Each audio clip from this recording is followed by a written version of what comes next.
Good morning ninth class student. जैसा कि आप लोग जानते हो कि हम लोग एटम एंड मॉलिक्यूल्स की चैप्टर की केमिस्ट्री में स्टडी कर रहे हैं, तो उसी क्रम में आज हम लोग बच्चों देखेंगे मोल कंसेप्ट।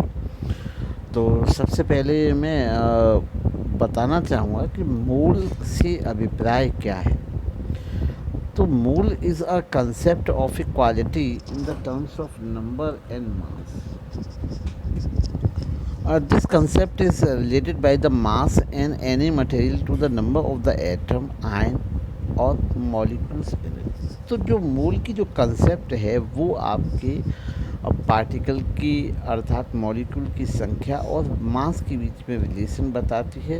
और ये जो रिलेशन होता है ये number of atom, ions, molecule से संबंधित होता है। The mole as per definition accepted internationally is defined as the mole is a amount of the substance which contain number of the chemical units as there in exactly of pure 12 gram of carbon. तो हम मोल को इस प्रकार से define कर सकते हैं कि एक मोल किसी भी सब्सटेंस की, किसी भी पदार्थ की वो मात्रा है जिसमें कार्बन 12 ग्राम कार्बन के जितने आयंस या मॉलिक्यूल्स या आयंस पाए जाते हैं। अर्थात हम दूसरे शब्दों में कह सकते हैं कि एक मोल सब्सटेंस किसी भी सब्सटेंस की वो मात्रा है जिसमें 6.022 इंटू 10⁻23, जिसको हम एवोगैड्रो नंबर कहते हैं, के बराबर मॉलिक्यूल्स या फिर आयंस या फिर एटम्स पाए जाते हैं। तो हम कह सकते हैं कि एक मोल वो सब्सटेंस की मात्रा है जिसमें 6.022 इंटू 10⁻23 नंबर्स ऑफ मॉलिक्यूल्स और आयंस और एटम्स पाए जाते हैं। अर्थात हम कह सकते हैं कि अगर हमारे पार्टिकल की संख्या 6.0223 इंटू 10⁻23 है तो हम इस अमाउंट को एक मोल कहेंगे। तो इतने कितने में होते हैं तो मैं बताऊं, ये अमाउंट जो होता है वो 12 ग्राम में होता है। तो 12 gram of pure carbon possessed 6.022 into 10⁻23 numbers of molecules, sorry number of atoms carbon के में। और ये जो संख्या होती है 6.022 इंटू 10⁻23, इस संख्या को बच्चों हम एवोगैड्रो नंबर कहते हैं। ये संख्या जो होती है वो एवोगैड्रो नंबर कहलाती है। इस प्रकार से हम कह सकते हैं कि a mole is a quality of any material which contain one Avogadro number तो ऑफ केमिकल यूनिट। तो हम कह सकते हैं जो मोल होती है वो मोल किसी भी सब्सटेंस की एक प्रॉपर्टी होती है, ऐसी क्वालिटी होती है जिसमें 6.022 इंटू 10⁻23 मॉलिक्यूल्स या आयंस पाए जाते हैं। तो चलिए, जो मॉलिक्यूल्स होते हैं, मॉलिक्यूलर वेट और मॉलिक्यूल आयनिक सब्सटेंस की जो जानकारी है वो मोल्स के माध्यम से हम लोग निकाल सकते हैं। जैसे हम लोग देखते हैं कि हम लोग जानते हैं कि 1 mole of carbon dioxide is equals to 1 mole of carbon dioxide. तो यहाँ पे हम लोग देखेंगे तो इज़ इक्वल्स टू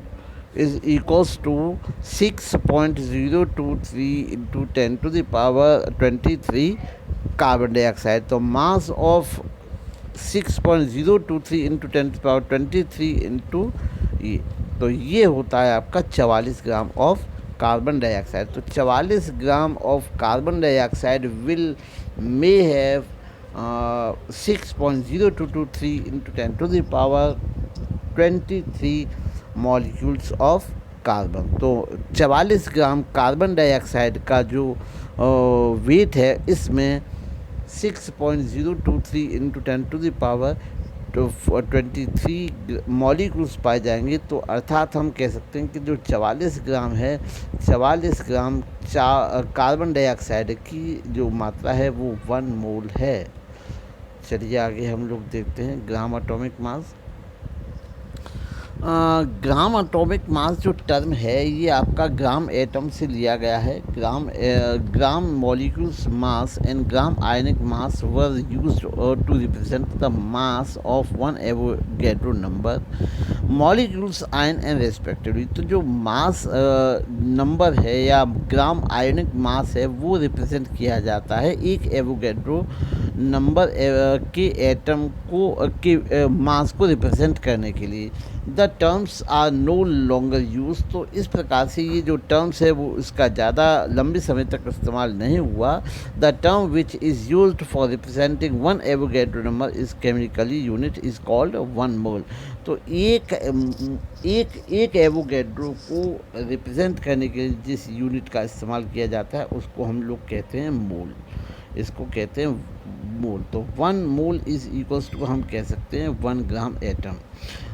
तो 1 gram atom 1 gram atomic mass is equals to 1 gram atom. तो 1 gram mass of atom carbon dioxide का इतना होता है, तो ग्राम molecular mass 1 gram mole mass of इतने और सब्सटेंस। तो mass of 1 gram ion is equals to mass of 6.022 into 10^23 ions, and 1 gram atomic mass is equals to mass of 6.023 into 10^23 of hydrogen is 1.008 ग्राम।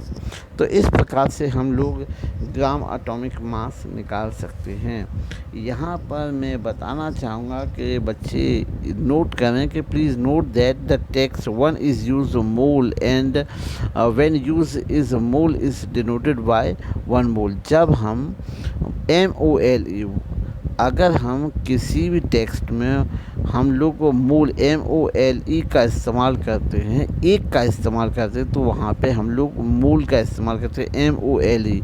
लेकिन जब हम किसी unit के बारे में बात करते हैं, जब हम यूनिट की बात करते हैं तो यूनिट को हम लोग MOL लिखते हैं, केवल यूनिट को। तो इस प्रकार से बच्चों आज आपने देखा जी थोड़ा सा जो एक इंट्रोडक्टरी वीडियो था मूल कंसेप्ट का। डिटेल में और ज़्यादा मूल कंसेप्ट के लिए आप अपने इस वीडियो और इस चैनल ग्रुप के साथ जुड़े रहें।